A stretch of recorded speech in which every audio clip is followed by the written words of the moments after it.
परद्रव्य को जे हरण करे से 7 जन्म पर्यंत दुख पाए। पितामाता को दुख दे सुख को आपणेबा पई चेष्टा करे से जन्म जन्म रे दुख रे पड़े नरक यातना भोग करे। प्रभु कहउछन्ते हे उद्धव कृष्ण चरणे जार मन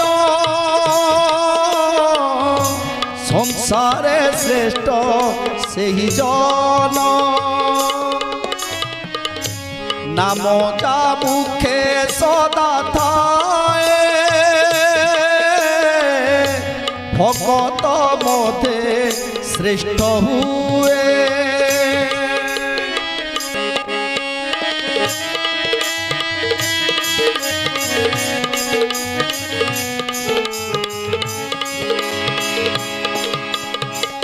भाईर दुख